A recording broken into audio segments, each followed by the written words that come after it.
are experts in the different areas that we look at. So the findings, the recommendations, the insights, all of that is being informed by a multidisciplinary team. We've also, by the way, collaborated with civil society in executing this work, much as we did when we did the work on the COVID response. We've worked closely with accounting officers right from the beginning, where we highlighted to them the key preventative controls that they needed to ensure were established just at the beginning of launching their key initiatives. We've also continued with our tradition of engaging with those accounting officers throughout the audit process, whether it was in the planning phase, but also as we executed the audit tests, as we came up with findings, as we designed our recommendations, as we assessed their own responses to our findings. So accounting officers have continued to form a critical part of how we do this work, and therefore the insights and recommendations that we're able to share with you. We'll also give you a sense of the type of commitments we've been able to gather from the accounting officers we've conducted these audits.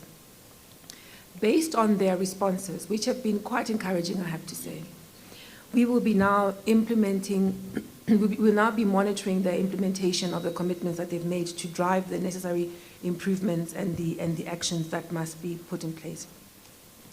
As I've said, we focused on KZN and the Eastern Cape, and we selected initiatives that were based on risk assessments that we conducted. We also considered the key initiatives that would have a direct impact on the people that were devastated by these floods. I'd like to also remind the honourable members that we don't audit 100% of these transactions. We do select a sample, but it's a very technically informed sample of what we look at, so that we can give assurance in the way that is expected. The work we've done this time around has focused on procurement, on contract management, on payment systems, and we've also considered the value for money aspirations in terms of where the money is going and to what extent there is value for money in terms of the spend of public funds. We've also considered the effectiveness of the monitoring and oversight processes that were established. Our report this time around, which this is being the first report, covers transactions up to the end of July 2022. And we've looked at the following transactions. We started with the social leave transactions, where SASSA, as the implementing agent here, provided basic relief vouchers, parcels, meals, school uniforms, as well as paying other social relief funds. We also looked at the water and sanitation sector, where we considered the initiatives being rolled out by the Metro, specifically eThekwini. We looked at the work being done by the provincial KZN COCTA and by the Department of Water and Sanitation.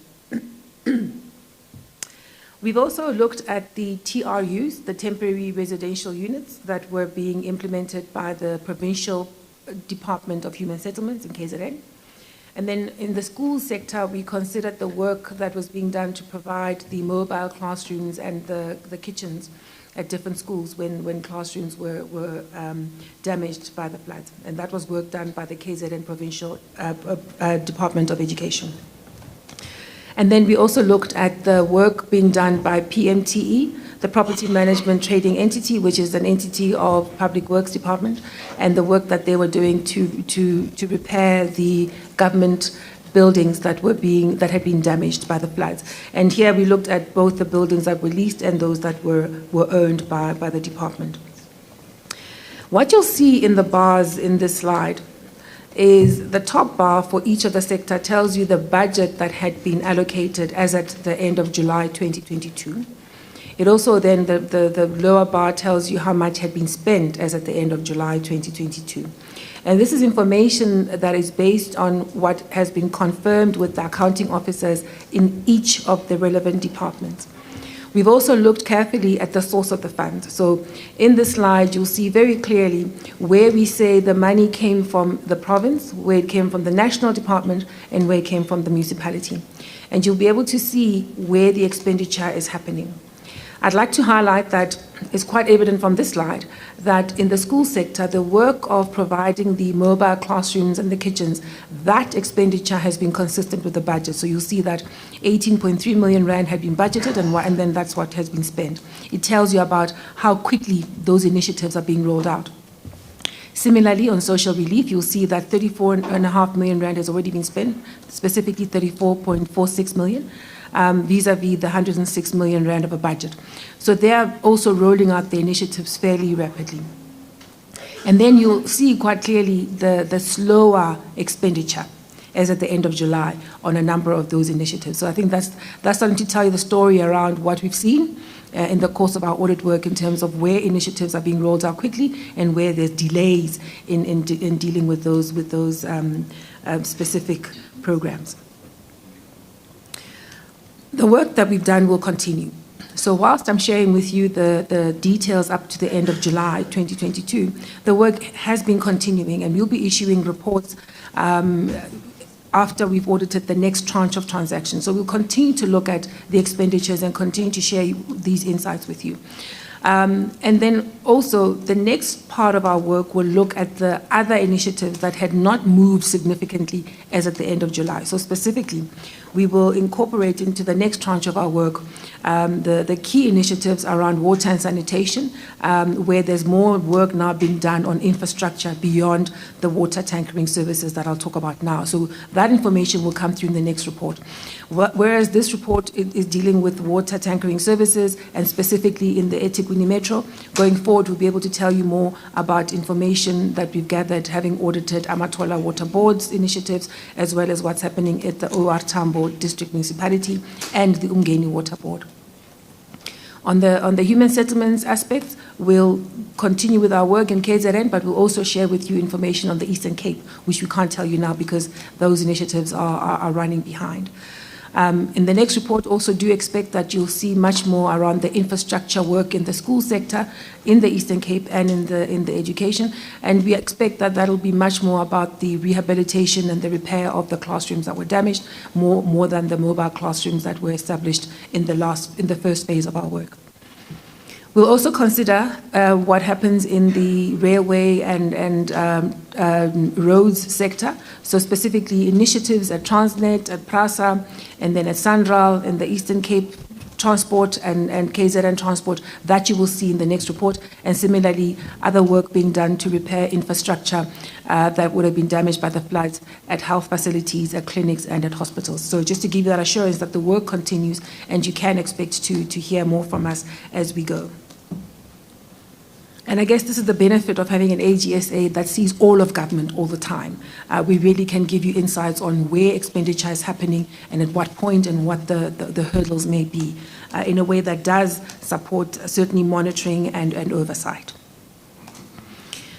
When we issued our most recent report, you may recall that we kept talking about the need for an accountability ecosystem, one that is effective because each of the component parts deals with their respective mandates effectively. When we dealt with local government, we talked about the role that provincial and national government ought to play in terms of the legislation and really called upon them to do their part.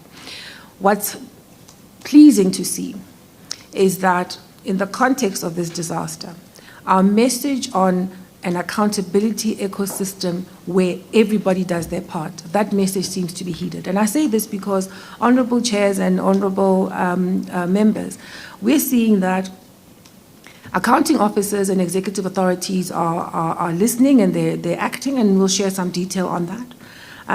We've seen some very interesting developments where within the KZN province, the provincial government has not left the municipality on its own. What we saw is that the provincial government has set about ensuring that they also play a part in supporting the journey around accountability, safeguarding resources and guaranteeing that there's value for money by, for example, the provincial treasury in KZN has set out a process of conducting pre-award assessments on the procurement that is above R1 million. And that's something we've not seen before. And that's something we must recognize as an initiative that's being run by a different sphere of government that is supporting another sphere of government in driving accountability. That for us is quite important. We've also seen that the internal audit in KZN is also doing work in the province around the departments, but also just supporting the journey of making sure that these programs are being run in a way that's consistent with accountability, with protection of public resources, and with value for money. And as I say, it's something that we should recognize and something that we hope we can continue to build on. Another pleasing development that we've seen is that there's been an establishment of monitoring and oversight capacity at provincial level and at national level. I suppose as the ad hoc committee based at national level, you're part of that oversight mechanism that's been established to ensure that national government, National Assembly also has a direct role to play in overseeing how these initiatives are being rolled out and ensuring that there is responsiveness in government in the context of this flood disaster. What we've seen, though, is that what we've been pretty good at establishing the monitoring and oversight capabilities.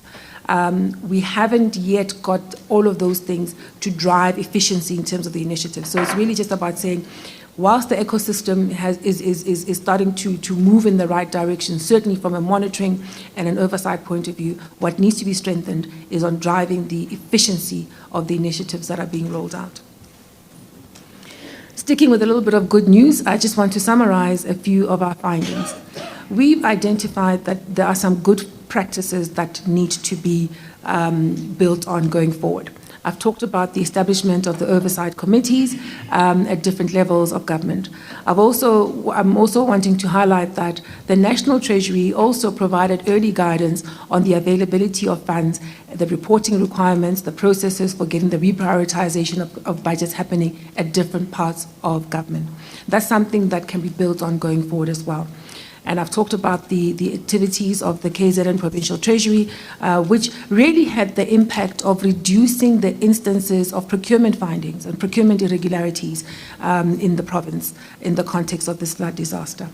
One might argue about, well, some people feel that it takes too long to get these procurement exercises done. But our view is that you've got to recognize that Section 195 of the Constitution says you can't opt out of either efficiency or accountability. You still have to have controls at the same time that you have efficiency. So what we have to do is find a way to ensure that all of these things can work together and continue to coexist so that we meet those constitutional imperatives. We've also been quite pleased to see the combined assurance approaches that were applied by deploying internal audit in KZN. And as I say, it's important that we build on that. What we found was internal audit in KZN was very active in going to monitor the rollout of the TRUs. So before payments could be made to suppliers that had been allocated the responsibility to roll out these TRUs, the KZN internal audit went to assess TRUs, and they were able to identify areas where snag lists have not been dealt with, where there were quality problems, and that allows, in real time, the opportunity for government to prevent paying out before a contractor has met his or her obligations, and that's quite an important control that can be built on going forward. We've also been quite impressed with the social relief processes, where that sector heeded many of the findings we had in the context of the COVID-19 audits. And as a consequence, when we audited now, because they've implemented the key controls that were necessary, we did not find too many invalid payments. And that's something to really be acknowledged, because when there is responsiveness on the part of those that run public institutions, you do get a gradual strengthening of controls, a gradual strengthening of not just accountability and transparency, but also performance, because now you've got fewer instances of invalid payments and you've still got delivery that's happening on time, as I pointed out when I talked about the budget expenditure. It's also been pleasing to note that the accounting officers that we audited and engaged with were quite receptive of our audit findings and have adopted our recommendations and given commitments to go and implement those. As I've said, ours is to track the effective implementation of those recommendations going forward. To summarize then the key findings in terms of the work we've done, we've identified that the overall response by government to this disaster was far too slow. And when we looked even at the delivery vis-a-vis their own plans, their own expectation on how far they would have got by the end of July, there was still a significant disparity. So even by their own plans, government institutions were not able to effectively and quickly roll out these key initiatives. So we've got to figure out how we build institutional capability so that responsiveness becomes part of the system. We found specifically in the Eastern Cape that there was limited response, really limited action within the province in terms of ensuring that the initiatives that were needed were actually rolled out. And what we found in the Eastern Cape, interestingly, was that there was concern that even previous disasters had not been dealt with. So they were still trying to deal with matters dating back to 2013 and really even just assessing the impact of this new disaster had not been done on time. And what that tells us is that the investment that needs to be made around capability, capacity, and responsiveness in the Eastern Cape, that investment needs to happen and happen very quickly. They've also registered with us a concern about the availability of funds to do what must be done. They were worried about reprioritizing budgets because that would take them away from other committed spend. We believe that there needs to be some significant attention in the Eastern Cape around capacity and around planning and coordination of the different activities within municipalities and within provincial departments. Because the reality is that the instances of crises and disasters are unfortunately going to be with us for a very long time.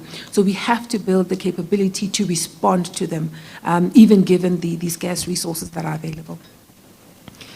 We also found that the same procurement issues we've been raising for a long time reared their heads. Whilst in KZN, the initiatives by the provincial treasury had the impact of limiting instances of irregular procurement exercises.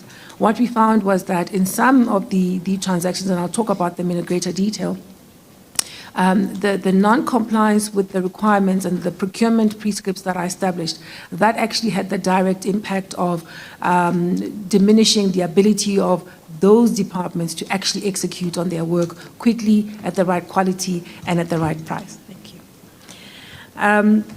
So we do need to deal with these pre-existing weaknesses in the space. Our conclusion, which I think I must just say now, and then I'll come back to it once I've given you the detail. Our conclusion is that government's ability to respond to the disaster was not adequate.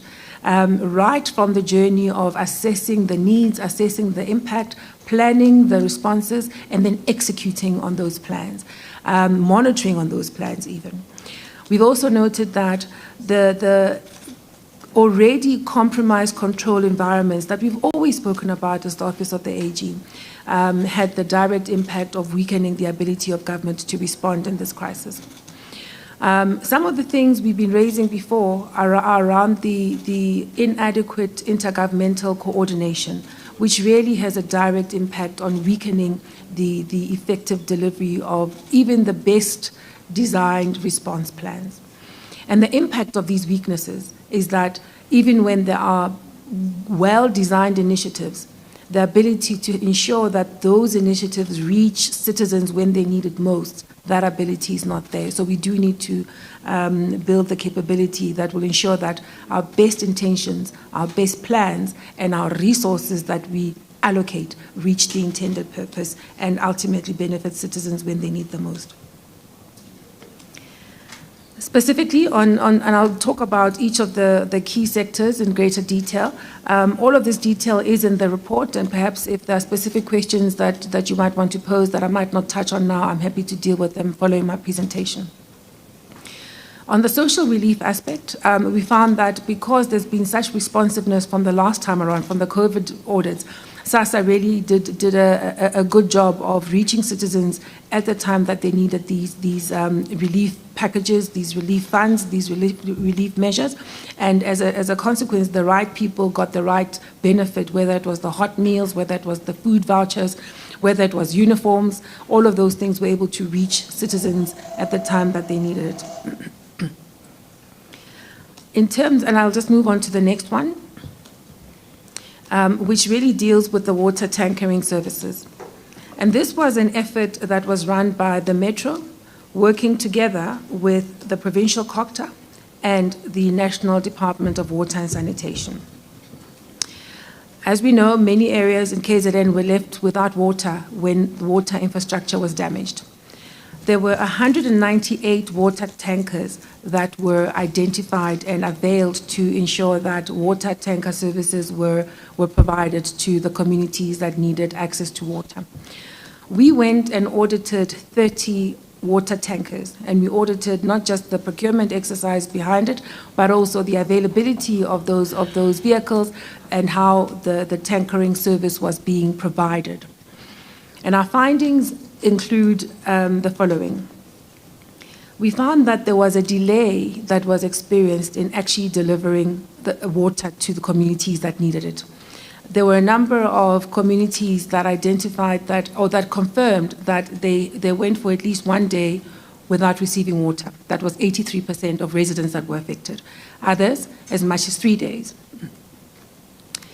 And much of it, we believe is, what we found is actually associated with poor coordination between eThekwini Metro, the province, and the national department. Because what happened was the Metro had its own fleet of water tankers. Not all of those water tankers were available because of fleet management weaknesses, which really is an internal control and internal discipline issue. We found that only 62% of the water tanks that actually belonged to the Metro were available to be used. Some were in repairs or in a state of disrepair or still undergoing maintenance, but others could not be tracked or identified. And that's a fleet management discipline that needs to be strengthened, because you want these tankers that have been invested in available to be used when you need them. We also found that then between what was provided by the Metro and the province, sometimes because of procurement disparities, you would find that the same provider will charge the Metro less than what is charging the provincial department. And really, if there was better coordination, you would have better value for money. We also found that the management of the tankering services was not at the required level. Some of these things are really about just making sure that you pay for the service that you get. And if you don't monitor it, the contractors will overcharge in terms of the kilometers that they're traveling, in terms of filling up their tanks at a place that they shouldn't. All of these things conspire to create an environment where government overpays for the services, but worse still, the services don't reach citizens at the time that they should. So a well-intentioned initiative, well-designed generally, but the execution lets us down in terms of guaranteeing value for money, but worse still, access to water when it's most needed. We also found instances where the water tankers were not well maintained, but again, that's a management discipline issue that can be dealt with the right level of attention. The good thing is that the Metro has accepted our findings, and they have given commitments in terms of how they're going to address them. We do want to stress that many of these findings are consistent with what we found when we did the same audit in the context of COVID-19. So in this instance, unlike the one for social relief, here we didn't get the type of responsiveness that we should have, and this is the impact. So we would want to encourage the accounting officer, but also the oversight mechanisms within the Metro to ensure that the commitments that have been made are implemented this time around, so that going forward there is value for money and effectiveness in the delivery of the services associated with water tankering.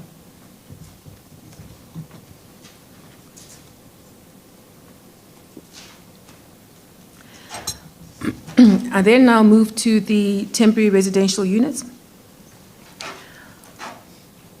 By government's own assessment, there were 4,983 dwellings that were reported as having been destroyed.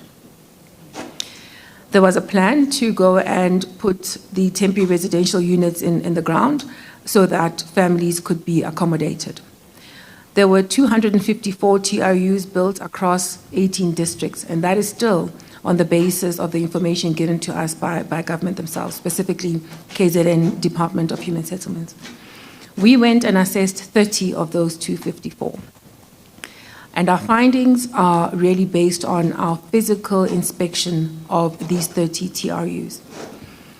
We were able to confirm that from a costing point of view, the standard cost had applied.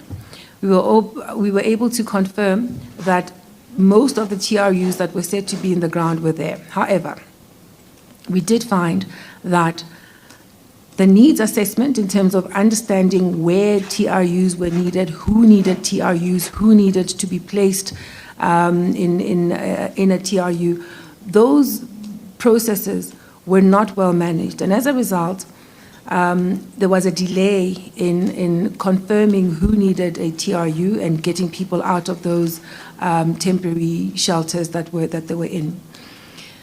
And then once the processes had been completed in terms of assessing and verifying who needed TRUs, once that was finally done, there was now a journey towards putting the TRUs in the ground. There was a plan to put quite a significant number in the ground by the end of July. That plan was not met. That target that was set by the department was not met. When we went to inspect these TRUs, we found that the specifications, which are quite standardized, those specifications were not always complied with. And we believe that because they are so standardized, if there was a project management discipline and a contractor management discipline within the department, we would not have a scenario where TRUs are put in the ground, signed off as having been completed, and yet don't meet those minimum specifications. Of the 30 that we inspected, all of them had non-compliances with those minimum specifications. And these included aspects such as where there were no thermal improvements under the roof that had been put in place, which is a specification. The external doors were made of timber and were not galvanized metal, as is a specification. We found that there were no internal doors in some of them, which is another specification.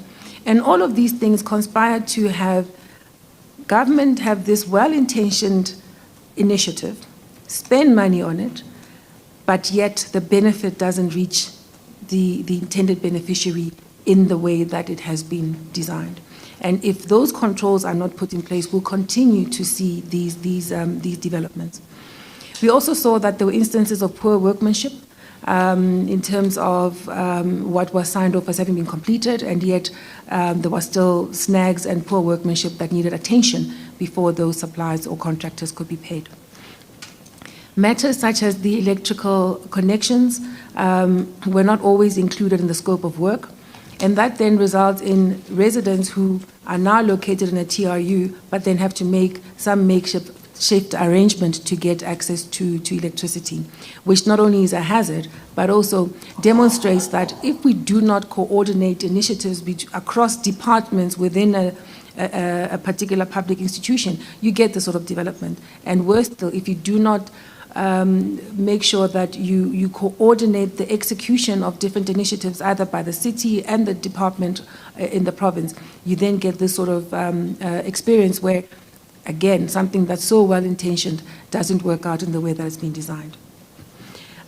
In this instance, when the internal auditors went to go and look at the TRUs as well, they came up with similar findings to what we had. And what is also pleasing in this one is that the auditee, the province has committed to deal with the matters that we've raised. It's our belief that if these controls are put in place, make sure that you have someone to go and assess that the specifications are being complied with and act if that's necessary. Make sure you monitor that the contractor doesn't leave site before there is the requisite quality. Then you're going to continue to have problems.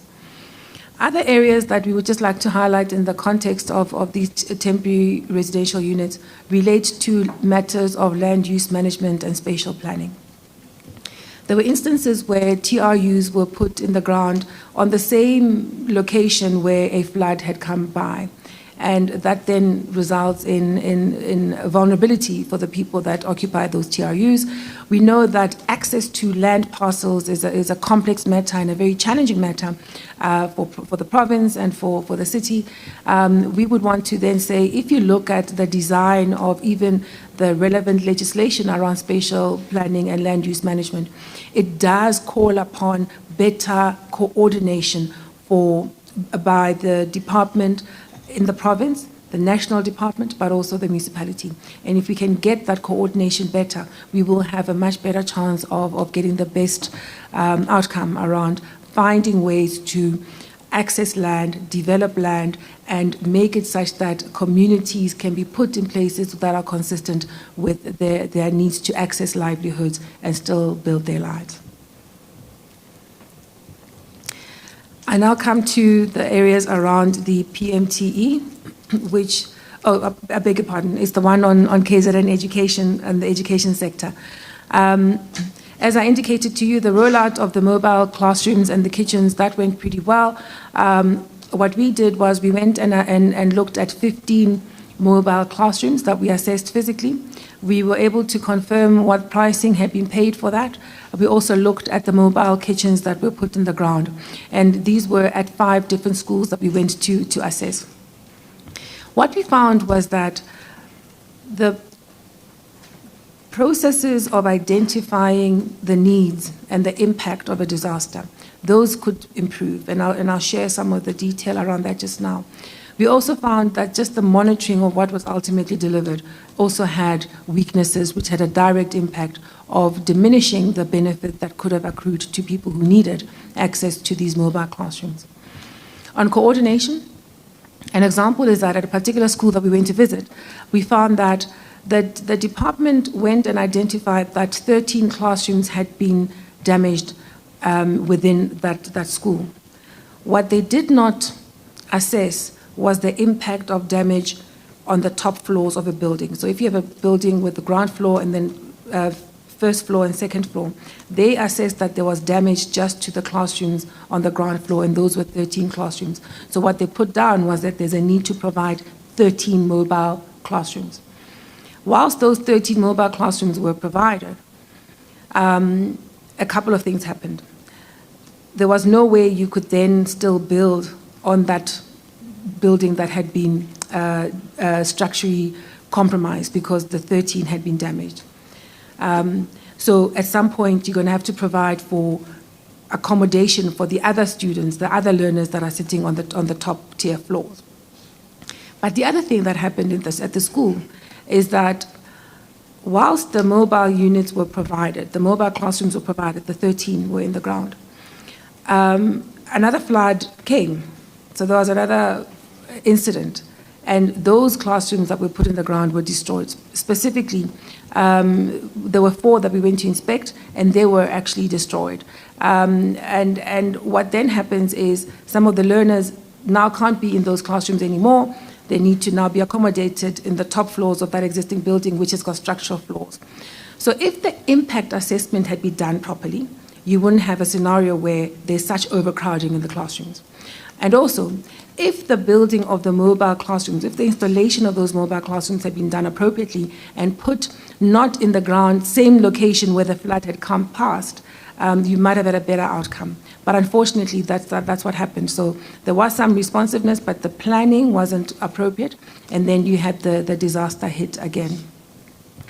Of the 53 units that were reported as having been completed, we found that the ones we visited, we went to visit 16 of them.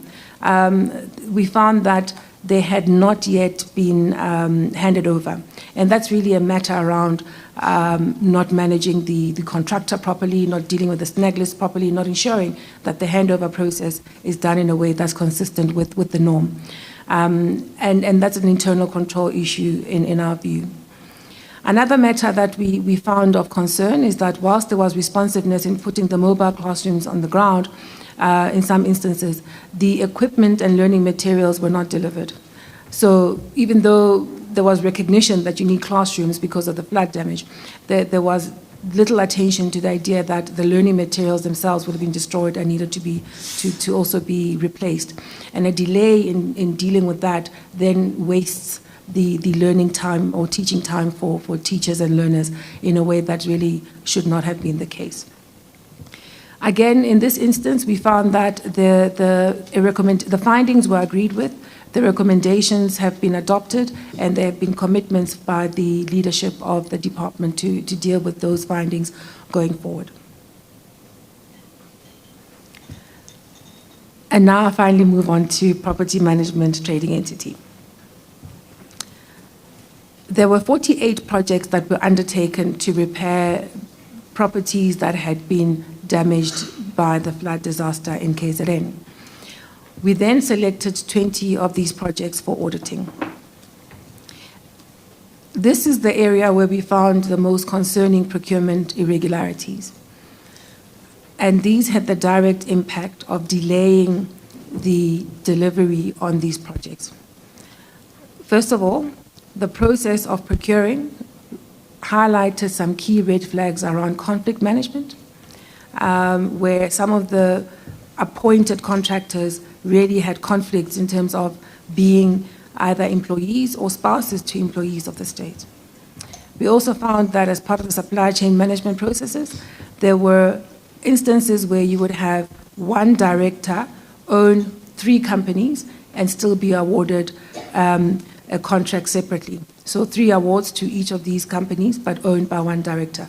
But because the procurement management controls were not in place, that was not picked up and that was not attended to in the way that it should have. We also found that there were instances where quotations for work were received after the work had started. That's a discipline issue, because once you do that, you do raise the concern that you may actually end up overpaying for the service that you've got. We found that some of the, and speaking of overpaying, some of the payments that were ultimately having to be paid, so the quotations would exceed what was authorized. So you end up with a budget that doesn't match what is ultimately spent. This doesn't mean to say that these things can't be controlled. It's really just flagging the impact of continued weaknesses in the procurement processes around these things. Another area that we found quite concerning was that the process of procurement would seek to overcome the limitations around what can be procured. So if you have a limit around what can be procured without going out to tender, what some people do is they split the quotes, right? So that's what happened in one of these instances. We found there were 5 separate quotations for essentially the same piece of work, which really should have gone out to tender because it was combined to a number of 1.8 million rand, which really raises questions around value for money for this particular initiative. There were also some of the risks that we pointed out because of these procurement weaknesses, being not just the likelihood of overpaying, but also the likelihood of inexperienced service providers getting this work and therefore delivering poor quality of work. And this is all happening despite there being a database that's already established of potential contractors for this work. Fortunately, once again, we have raised these findings with the management of PMTE, with the DG in the department, as well as with the minister in the department. And we've been quite encouraged by their responsiveness to the issues we've raised. In fact, the minister was in one of the portfolio committees just last week, confirming that these findings they have accepted and that they are dealing with the matters that we've raised. What we will do is continue to ensure that we track the implementation of their commitments and that we together move towards strengthening the systems in government and avoiding these instances and ultimately get to a point where value for money becomes more of the norm than not. Thank you. I think now we can move on to the next slide. Thank you. So really, I've shared with you the key sectors that we've looked at in a fair amount of detail, but it really gets back to the same point I made at the beginning, Honourable Chairperson, which is that we do need to invest in initiatives to strengthen the capacity, the capability of government to deal with disasters. And that capability relates to the internal controls at key institutions, but also the coordination across different spheres of government, across different parts of the state. We have to do this because, as we've now experienced over the last few years, crises have almost become something we need to be ready for. Whether it's COVID, whether it's a flood, whether it's a protest, but we really do need that. The world we're in now demands that we build that capability and do so quickly. We also would want to highlight that, especially as we go into the infrastructure rebuilding phase now, it's going to be quite important that that level of coordination be invested in, and that level of effective execution across different parts of the state be invested in. We'd like to also highlight again that whilst it's been encouraging to see that our message on the accountability ecosystem is landing and being responded to, we can intensify that work, because if we do so, we will have every part of the accountability ecosystem playing its role in the way that it's mandated to, and doing so in a way that's not just effective in the context of one part of it, but collaborative and therefore effective across the entire ecosystem. We also would like to highlight that where things are going wrong, because it's not to say that we expect perfection, but where things are going wrong, we continue to respond, whether it's to findings from an audit point of view, whether it's external audit or internal audit, but even to matters that are raised by the public, just to make sure that we continue to get better in creating a capable and a responsive set of public institutions. A key part of that is going to be designing and embedding preventative controls at the public institution level, and then also investing in the intergovernmental coordination and relationships. If these things are done, we will start to get to a point where the public institutions actually get better and stronger as standalones, but importantly, they get better at coordinating their efforts, ultimately for the benefits of citizens. The resources we have are scarce, Honourable Chairpersons and Honourable Members. There's no better time than now to invest in the type of capability that will guarantee strength of institutions, not just for today, but for the future.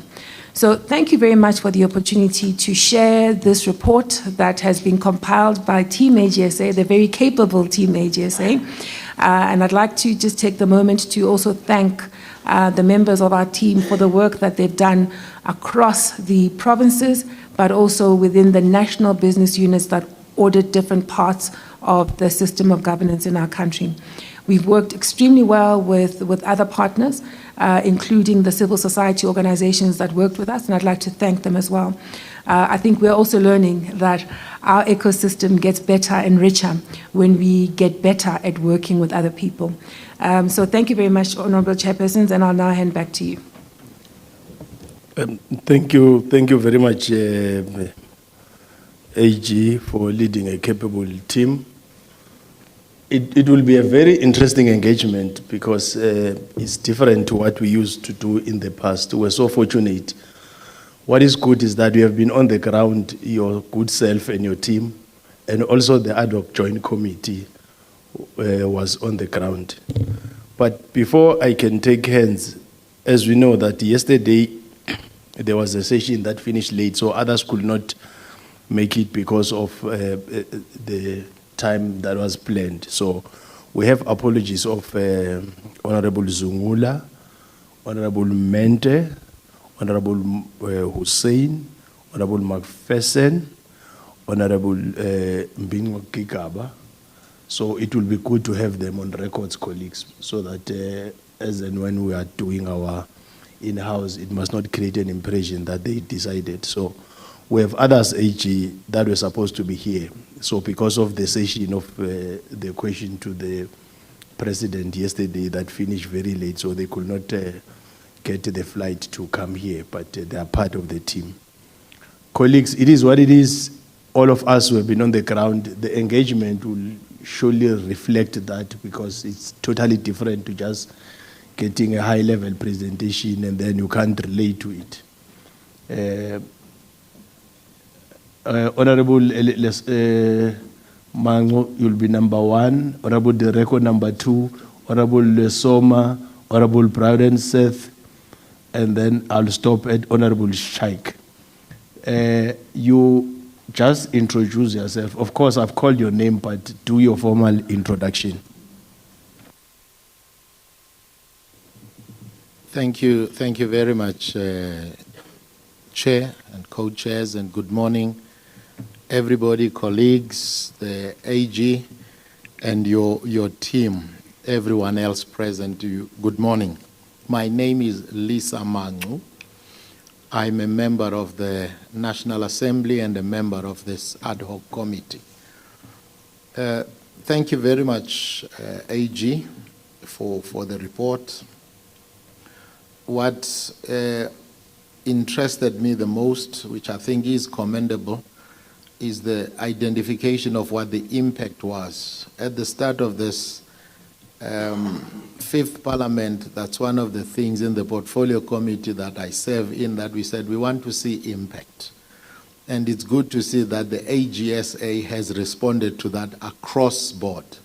Whilst the team in that portfolio committee had responded, but it's quite encouraging to see that the impact is now coming across right through what you are doing. Now, the first thing, which I think is more generic, is your time frames. We know that a national state of disaster was declared. It might be extended now and again. This type of audit, is it going to be limited to the duration of the time of that national state of disaster? Or will you then continue and encompass it in your normal, regular auditing processes? The second one, which should have been at the last, but I want to put them up front, given the powers that your office has now of referrals, in the case where you think there is serious breaches, are there any such cases that you would have picked up now? If there are, what are those cases, if you could share with us? Another observation to us, at least to me, was the TRUs, which you also zoomed into. The TRUs, I want to link with the acquisition of land. You mentioned very clearly what is happening. Now, I want to get the sense of the AG's office as to, obviously the topography would not be the same. Now, if the price of the unit itself in this case is 68,000, how do you balance the fact that another one might need to be put up in a more less conducive topography than the other one? Because that we found very inconsistent. What I find to be, let me say, missing, it might be there in the background, is the actual acquisition of land. We pick up in certain areas that municipality or province is acquiring land. And I'm assuming that this land is not for Mahala. Were there any issues that were coming up there in terms of, because given the history of our country, the procurement of land has come up to be something where it can be abused, where prices can just be escalated. Are there any such instances that you would have picked up in this particular case?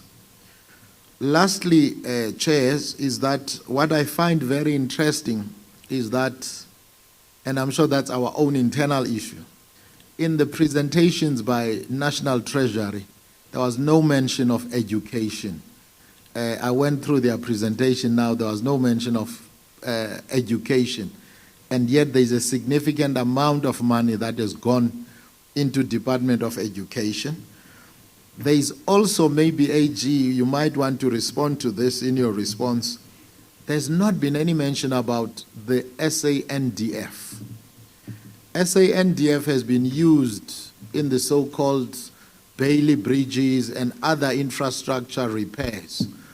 And again, I believe SANDF would be getting that money from somewhere, or they would be using somebody there. Have you conducted anything in that area? If so, can we get that? Thank you, co-chairs. Thank you so much. Thank you, Honorable Mangu. Honorable Direko. Let me greet the co-chairs, the AG, members, and everyone that is present in the meeting. My name is Dikeledi Direko. I'm a member of the committee.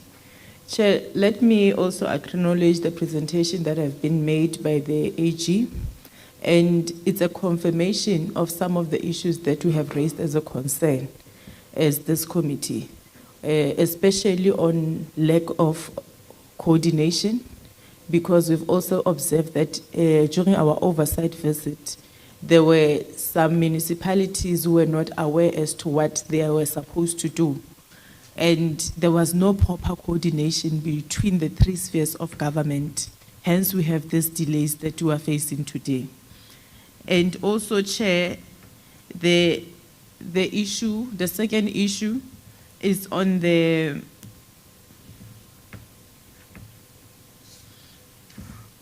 page 12 of the presentation. It shows that some of the procurement processes were compromised because processes of procurement was not properly followed, of which we know during the disaster it's where some element of corruption do take place because people are taking advantage of the process. And I would also want to check with the AG, is there any elements of corruption that they have picked up? Because I've also seen that in the presentation, it also shows that there was a conflict of interest. In that conflict of interest, where some members of the government department or municipalities were beneficiaries in terms of being the service provider, is there any action that has been taken? The third one, Chair, is on the procurement of the TRUs. Was there any standard price for the TRUs? The reason why I'm asking is because when we were in KZN, they were procuring around 65K. When we went to Northwest, and on their proposed amount, they were tripling or doubling what the KZN was costing. So was there any standard price on the items that needed to be procured for this disaster? Or the municipalities were relying on the prices of the service providers? The last one, Chair, is on the real-time audit. I would like to check was there any key challenges that the AG experienced during this real-time audits? What are the lessons learned from this real-time audits? And what could have affected the audit outcomes during this time when they were working on this disaster? Thank you, Chair. Thank you, Honorable Direko. Next is Honorable Lesoma. Thank you very much, Honorable Co-Chairs, and good morning, colleagues.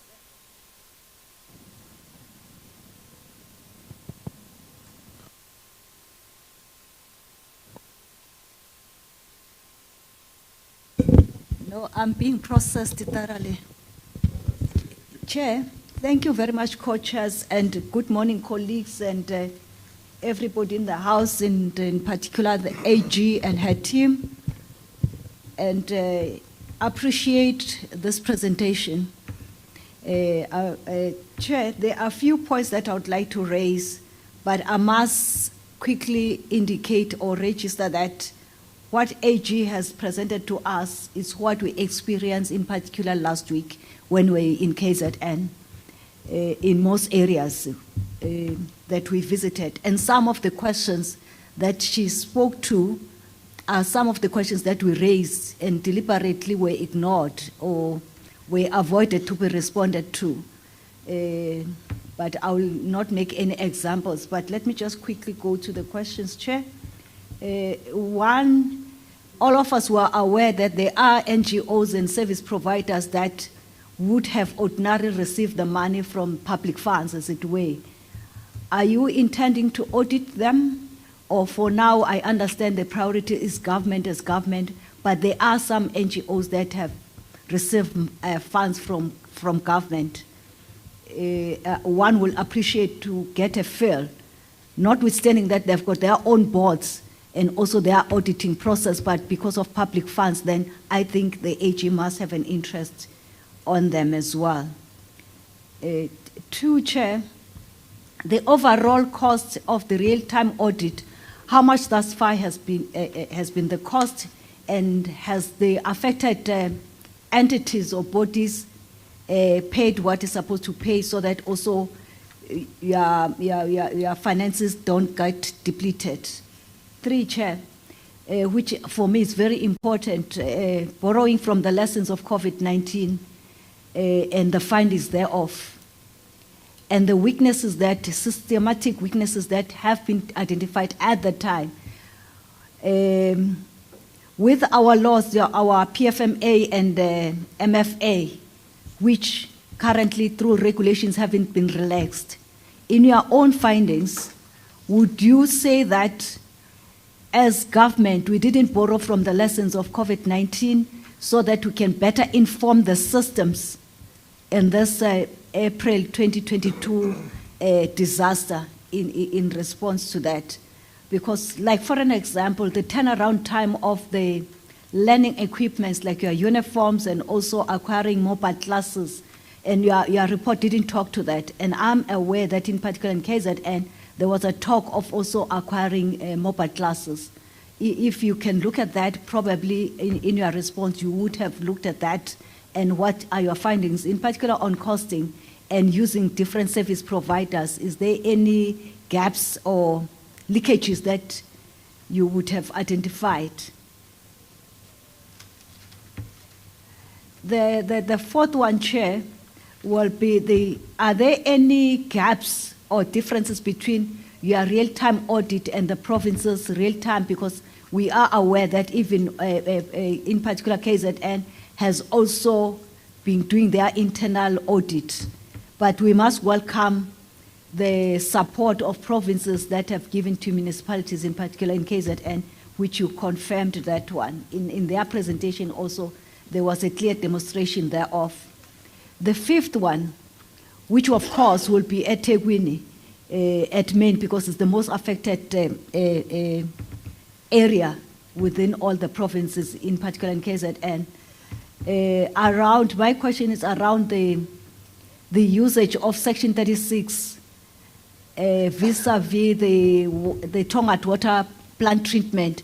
Has it been used, or are there any issues that we should be worried about on those areas, while we'll also advise various portfolio committees to do their ongoing oversight, as it were, because our lifespan is limited for this year, which we will be very happy to take some of those issues that would have received and also observed to various portfolio committees, so that there's no confusion in terms of our role and also their role, as it were. Other than that, Chair, I am also happy. No, let me just... No, you can still have a bite on the second one. No, but let me just finish my point on saying, otherwise, Honorable Co-Chairs, let me thank the opportunity afforded by your good self. I know I'm at your mercy. And thank you, AG. Thank you very much, Honorable Lesoma. Honorable Pradenseth. Thank you, Chairperson. We have the same problem. No problem with the mic. The problem it's you don't know how to operate it. Oh, really?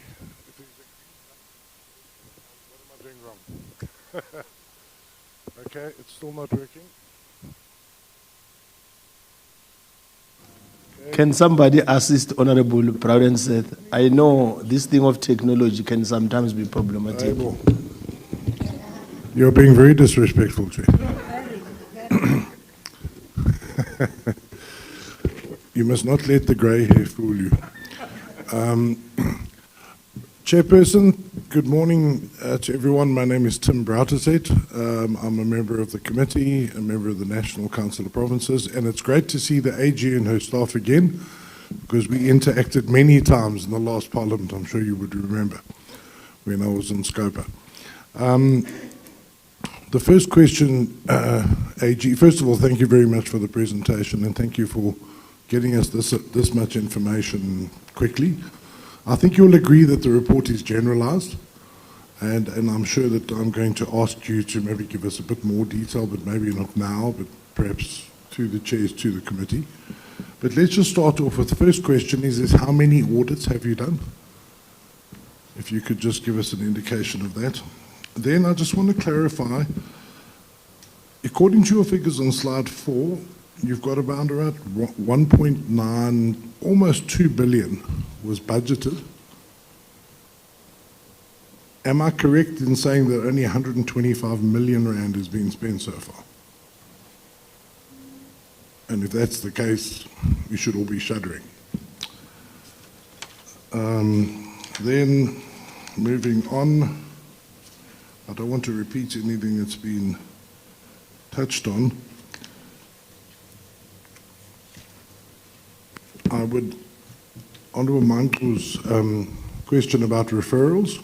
Do you plan to do any referrals? But let's go there. I must admit I was not surprised to see that Department of Public Works and Infrastructure would be at the heart of the problem, and the property management trading entity would be there. So the question is are you able to, at a later stage, provide us with the details of each one of those transactions that were irregular? I'm pretty sure that that Honourable the Minister of DPSA would be interested to know which members of the public service were doing work with the state. Honourable Ngesi would be interested in knowing that. And then we would like to know which companies were involved, where there was one director in 3 different companies, etc., etc., as listed by you on slide 12. So could we just get a full explanation of all of that? You've given us that sort of spreadsheet before at Scopa, and I know you can do it again, just to give us the actual nitty-gritty of every single one. We need to know that. Right, now, the last point I want to get into is simply this.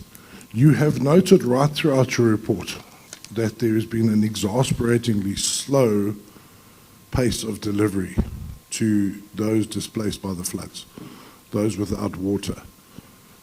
And Chair, I just want to make a comment here. This is going to be one of the biggest takeaways, I believe, from our committee, is that the authorities in eThekwini were completely and utterly caught offsides by this. We know why. But a study that I did last week, which was a visit to the Western Province Disaster Centre, who, by the way, are currently working with the National Disaster Centre to try and get themselves up and running in the correct way. So this is not a provincial thing, this is not a political thing. It's a matter of colleagues working together. What we saw there is that they spend months and years obsessing about future disasters. They spend a heck of a lot of time working with NGOs and saying, when we have a disaster, what are you going to do? What are you going to do? What are you going to do? What are you going to do? They have a massive disaster centre which normally operates office hours, but when there's a disaster, it gets turned on to 24/7 immediately. And they bring everything into bear. And I think that the big takeaway has got to be is that we need to establish that sort of disaster centre right across the country so that it operates properly.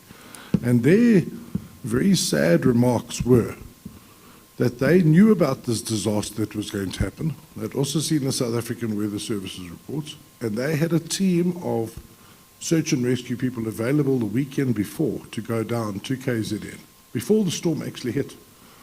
But they were only called on the Thursday after the storm. And how many lives could have been saved?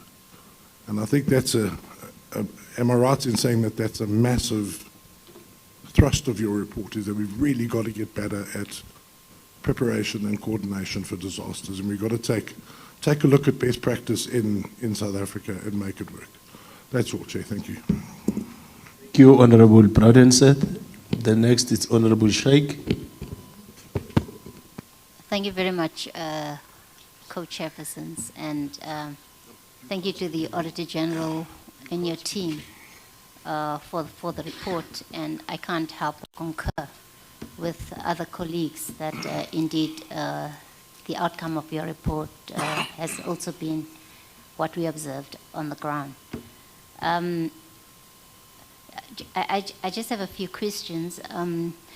Just in terms of the information on slide 4, with regard to the budget and spending as at the 31st of July 2022, did the AG's office also look into funds that were committed as at that date? And if we could perhaps get some kind of indication, because I think it would also give us a better reflection of what was actually happening at the time. Then just in terms of coordination within the governance approach, was there any indication of the prescripts of the district development model being used effectively? With regard to the real-time audits, the audit is largely focusing on KZN and not necessarily on the Eastern Cape. And I know while you reflect on slide 7 that there was a limited response in the Eastern Cape with regard to funding. And you also, I think, elaborated as you presented other reasons, but perhaps maybe just give us an indication why at that time there was no live audits being done in the Eastern Cape. And finally, co-chairs, with regard to the TRUs, I'm not sure, AG, if I heard it correctly, the 30 TRUs, even though there was non-compliance with minimum specifications, poor workmanship, the lack of monitoring, etc., but internal audit was obviously involved also in this process.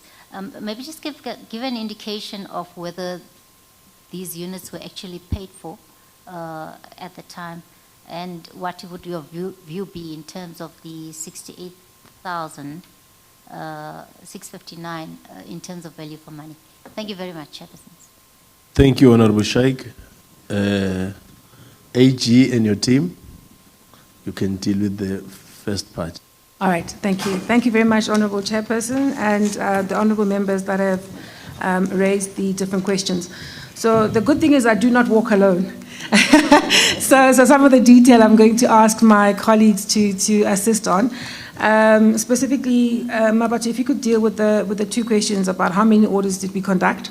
I shared the specific auditees, but I think if you can deal with that, and also the question raised by Honourable Lesoma around the audit fees, how much has this cost, and how are we getting paid for it. And I do value Honourable Lesoma's observation that certainly the office should be paid for the work that we do, because that's how we maintain our viability and therefore our availability to support oversight in this work. So Mabati, if you could please deal with that. Vanuja, if you could please deal with the matter around the mobile classrooms in terms of the costings as raised by Honourable Lesoma. But also, Vanuja, if you could deal with the question she also raised about Section 36 at Tongaat. Regarding the wastewater, the water treatment plant. If you could just deal with that specifically, because I know that's directly in your area.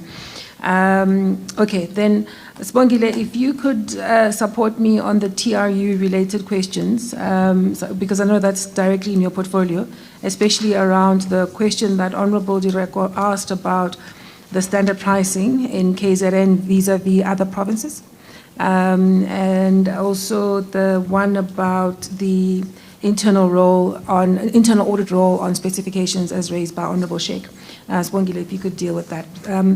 So, Honourable Manu, the observation that you make around our focus on impact is well accepted and with gratitude, because it's certainly part of what we aim to do. We listened carefully to Parliament as a key stakeholder in terms of what it is you're looking to achieve.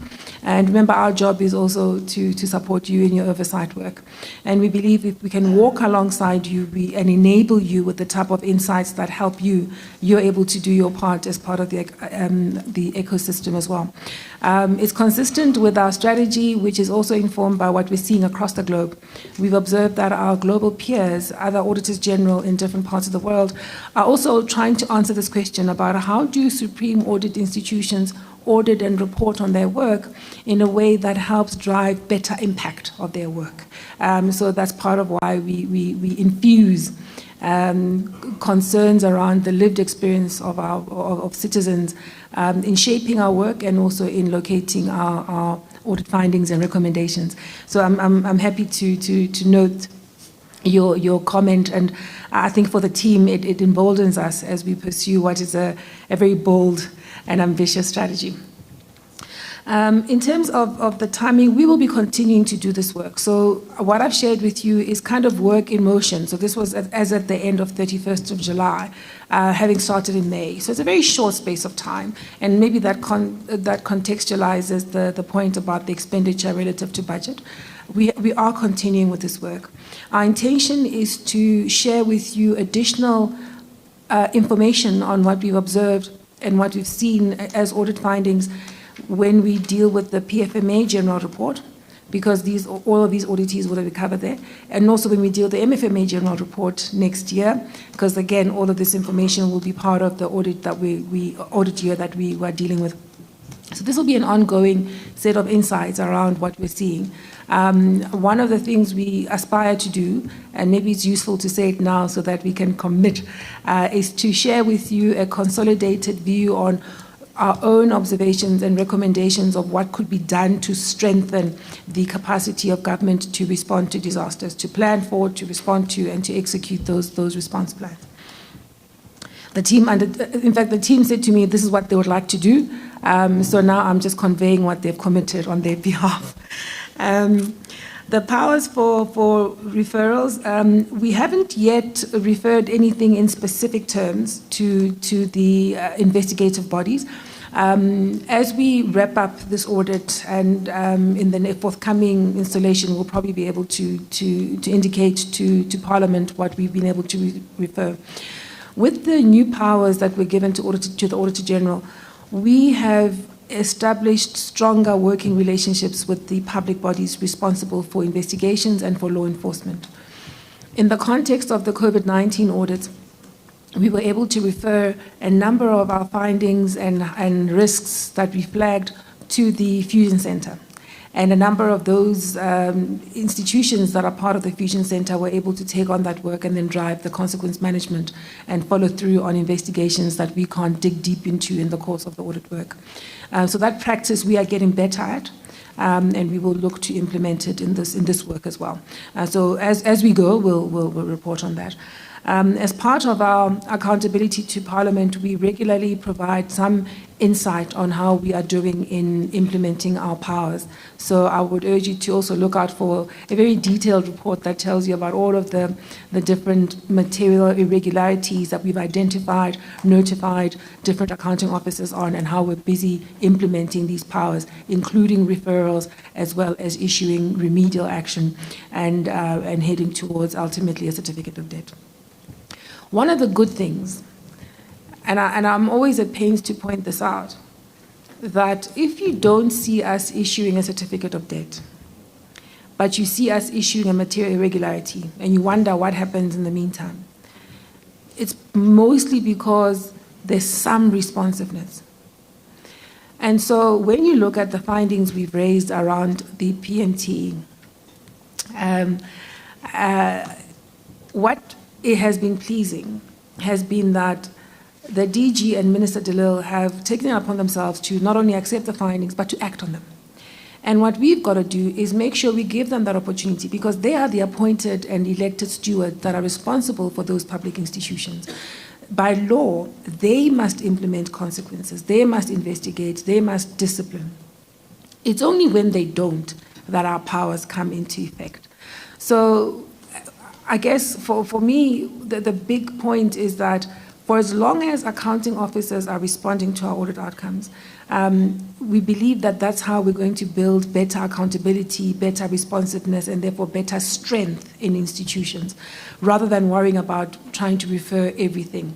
We do not waver when we have to, when we find things that warrant further investigation, and we believe that accounting officer is unlikely to do it, we do not shy away from referring and even from issuing remedial action. On the TRUs, in terms of the acquisition of land, Spongile, I think if you can deal with that as well, no? In terms of the question that was asked by Honourable Manu, and in terms of whether or not we have found any issues relating to the acquisition of land. I'm not aware that we have, but you know what happens? Because the audit continues beyond what I've been briefed on as at the 31st of July, it may well have been something that's shifted. So I'd like Spongile to deal with that. On the topography and those complications around where you place a TRU, do you put it where a particular property was destroyed? And how do you deal with particular dynamics or the features in a particular site? Our view is that that is best dealt with through more effective planning, because even before you put the TRU on the ground, you've got to be clear about saying, well, these are the standard specifications, but in this locality, is it still appropriate to put it there? Or is it still along the line where the flood is likely to hit? Is it appropriate to put it there in that sort of fashion, or should you prepare the ground differently? And some of the findings you'll see in our detailed report, and there is a detailed report which we're tabling today. Mabat, maybe you can just remind me if it's actually available online yet, but part of this engagement is to officially table that report. That report will also show you that sometimes just arranging things so that you prepare the ground properly and then put the TRU in. Those are the things that let us down. And when we talk about coordination and effective monitoring of the work that the appointed contractors do, it's in relation to those sorts of things. And the impact is that there is spend, but the benefit, it doesn't accrue. And if it does, if the TRU is put in place and then somebody moves in, that TRU won't be used for too long, because the specifications, whilst they may have been met, but the ground is uneven, or there's some other problem. On the SANDF, we haven't yet audited matters at DOD in terms of this particular program. But remember, the benefit of having an AGSA that audits everybody almost all the time, where there's expenditure that's relevant for consideration as part of our next installment of the report, we'll do that, because we are going to be auditing the department anyway for year-end purposes. Honourable Direko, the matter of coordination is really a big one. I think it's something that is a practice that we have to develop to make sure that institutions are able to coordinate within them, because we've also seen instances where just coordination within an institution from one part of it to the other compromises service delivery. So we've got to get that in terms of just a culture of coordinating our activities, and then coordination across the different public institutions, regardless of which sphere they sit in. And we made this point when we did the real-time audits on COVID as well, because that's an issue that really presented significant weakness. And the troubling thing is we continue to see it. The good thing is there have been efforts to plan for better coordination, to ensure that at the center of government there's better coordination at the administrative level. So what we can do now is to learn from that and see that it gets down into the execution levels. And of course it helps that you've got oversight that's operating at provincial level, at national level, and that can drive all of the institutions towards a common goal. I've spoken about the procurement red flags at the PMTE. I think I've dealt with that. And then any real-time audit challenges, I think I'll ask Mabati to deal with that as well. You find that our institution tends to be quite dutiful and resilient. So when I sit down with the team, first instance, they tell me about the work they've done, very little about the problems of arriving at it. But I think it would be useful if Mabati can share that if there are specific matters that you would want to flag at this time. Honourable Lusuma, the NGOs, whilst we might not audit an NGO, you're right, we do remain interested in public funds. And so our audit would cover the responsibilities of an accounting officer that hands over public funds in terms of whether or not they've executed in a way that's consistent with the law, because they've got to see that those public funds are being spent in a manner consistent with how public funds should be dealt with. Our attitude remains that that which is consistent with what we understand, which is that public funds do not change their nature just because they've left the bank account of one public institution. They remain public funds. And so accountability must translate to those institutions even beyond the state for as long as they have public funds in their hands. Whilst we might not audit them directly, our concern will be on making sure that accountability is not compromised. You asked a question about has government learned from COVID? Yes and no. No in terms of what you see on the PMT findings. No in terms of what you see on the water tankering services, because those are very specific findings that we had, and we have them again.